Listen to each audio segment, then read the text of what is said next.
며칠 전 올림픽 개막식에서 중국이 한복을 입고 마치 자기네 것인 것 마냥 입장을 했죠. 당연히 이 장면을 본 우리나라 국민들은 분노했습니다. 어이가 없었고 내가 보고 있는 게 진짜인지 눈이 의심될 정도였어요. 그런데 돌이켜 생각해보면 중국은 김치도 아리랑도 케이팝도 강강술래도 태권도마저 자국 것이라 우깁니다. 그 땅도 넓고 인구도 많고 역사도 깊은 중국이 왜 그런 걸까요? 그 이유는 바로 역사상 전례 없는 중국의 막장 사건 때문입니다.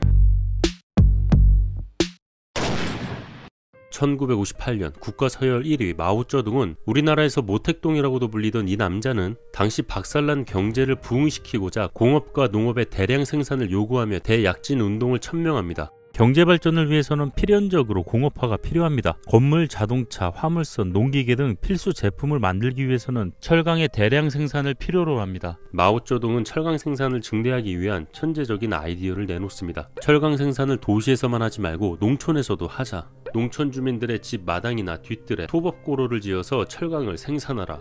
마오쩌둥의 이 말 한마디에 빠른 속도로 농촌에서 미니 용광로가 만들어졌고 각 지역에는 철강 생산 할당량이 부여되었죠. 농민들은 할당량을 채우기 위해 그냥 철처럼 보이는 모든 것들을 막무가내로 다 때려 넣습니다. 할당량을 채우지 못하면 피해받을 것이 분명했기에 거짓 수치를 적어 보고했고 할당량이 충족되면 윗선에서는 더 많은 할당량을 요구했죠. 눈에 보이는 게 없었습니다. 더 높은 할당량을 채우기 위해 농사에 필수적인 트랙터, 경운기까지 넣어버립니다. 농기구를 만들기 위해 농기구를 용광로에 넣어버리는 그야말로 막장 상황의 끝은 이게 다가 아니었어요. 용광로의 열을 유지하기 위해 불을 계속 지펴야 했고 나무란 나무는 모두 베어야 했죠. 주변의 산은 전부 머머리가 되었습니다. 비가 오는 날마다 산사태가 일어났고 농민들은 공업에 투입된 상황에다 빈번한 자연재해가 덮침에 따라 농업 생산량은 감소하고 있었습니다. 물론 마오쩌둥은 이 상황을 몰랐고요. 어느 날 그는 농촌을 방문했는데 그 순간 참새가 벼를 먹는 장면을 목격합니다. 저 새는 해로운 새다. 이 말 한마디에 참새 선멸작전이 실시됐고 2억 1천만 마리의 참새가 그에 죽었습니다. 그래서 벼 수확량이 증대되었냐고요? 그 반대입니다. 먹이 사슬이 붕괴되었고 천적이 없어진 해충, 메뚜기들은 대량 번식했고 벼를 싸그리 먹어버렸습니다. 아니 맘 잡고 다시 농사를 지어보려고 해도 그럴 수가 없어요. 왜냐하면 대부분의 농기계마저 용광로에 넣어 농사가 불가한 상황에 이르렀고 이렇게 농업은 폭망합니다. 1958년부터 3년 동안 대기근이 찾아와 3천만 명 이상이 아사했습니다. 참고로 1960년대 우리나라 인구수는 2,500만 명. 엄청난 철강 생산량을 달성했다며 자화자찬했던 공업화는 어떻게 되었냐고요? 토벅고로에서 생산된 철은 호미를 후리며 호미가 쉽게 부러지고 숟가락을 넣어 밥을 뜨면 숟가락이 부러져 버리는 강도를 자랑했어요. 철강이 아니라 그냥 똥덩어리였습니다. 중국 경제를 폭망시킨 마오쩌둥은 세 곳의 최고 자리 중 두 군데에서 물러나지만 권력욕이 많았던 그는 7년간 조용히 기회를 노리고 있었죠. 마침내 1966년 마오쩌둥은 3천만 명 이상을 죽게 만든 대약진 운동보다 더한 막장 전략을 가지고 서열 1위를 탈환하러 돌아옵니다. 마오쩌둥이 정치 이선으로 물러나고 류샤오치와 덩샤오핑은 실용주의 정책을 펼치며 일부 자본주의 제도를 채택, 폭망했던 경제를 끌어올리죠. 그럴수록 정치권에서 입지가 좁아지는 한 남자가 있었으니 마오쩌둥. 그는 중국 서열 1위를 차지하기 위해 호시탐탐 기회를 노리고 있었습니다.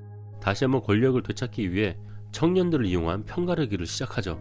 이 시기에 사회는 돈 있고 빽 있는 기득권들이 더 많은 부와 명예를 가져갔어요. 부정부패와 신분의 차별이 심해 가난한 사람은 더 가난해지는 부조리한 사회였습니다. 청년들은 사회를 비판하기 시작했고 류샤오치와 덩샤오핑은 청년들을 탄압하고 감옥에 가둡니다.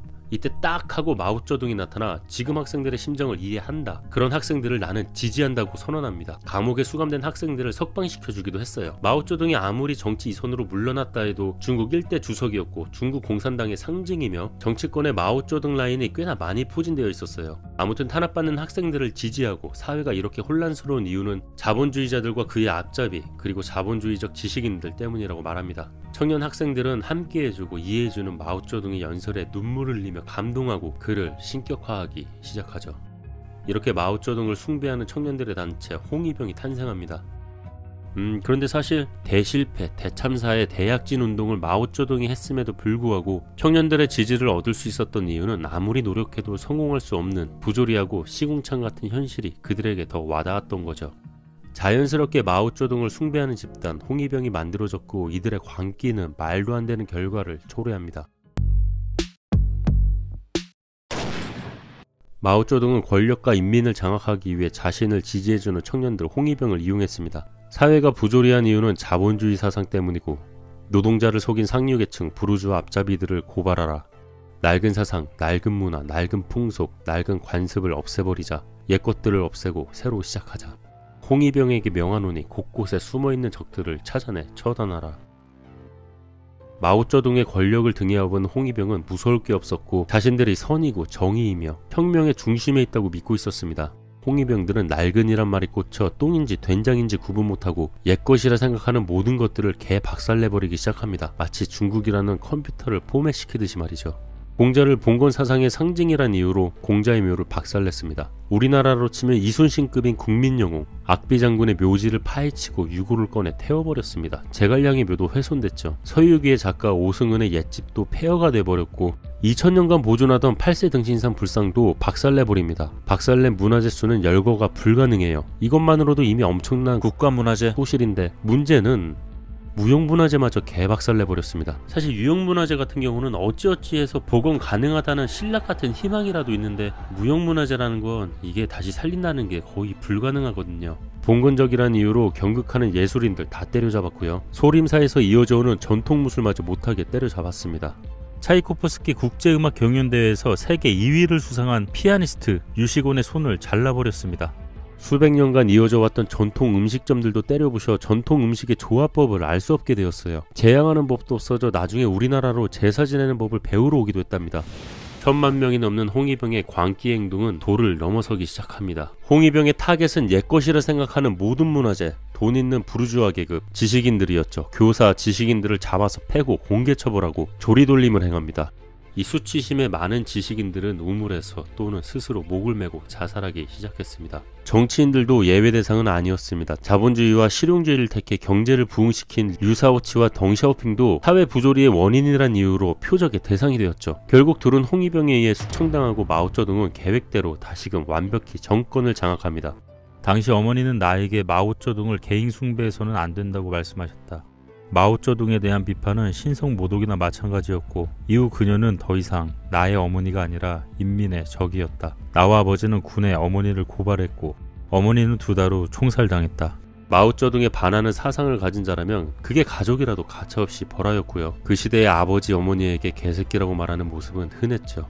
4000년 역사를 자랑하는 거의 모든 문화재가 파괴된 중국은 문화 분야에서 그야말로 원시 수준으로 돌아갔고 10년 동안 홍위병들이 역사와 문화를 계승한 지식인들을 죄다 패고 죽이고 다녔으니 대가 끊겨 전통 문화를 부흥시키기도 어려운 현실이 되었습니다.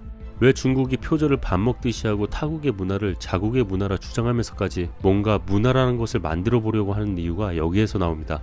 유교가 오래됐던 것이라 천대하던 시기를 겪었으니 예절을 모르고 지식인들을 천대하던 시대를 겪었으니 지성을 비웃죠. 목소리가 높아야 이기는 시대를 겪었으니 언성이 시끄러운 이유가 또 여기 있습니다. 와, 생각해보니 문화대혁명 사건이 없었으면 소프트웨어까지 장착한 중국이 정말 세계 1위가 되었을지도 모르겠네요. 문화라는 게 국가의 아이덴티티라고 생각해요. 인간이 겉만 번지르르 해도 내면이 약하면 무너지듯이 국가도 아무리 경제력과 군사력이 강해도 국가만의 전통과 문화와 격이 없다면 쉽게 무너져 내릴 거예요. 자, 오늘 지식사냥꾼 영상은 여기까지고요.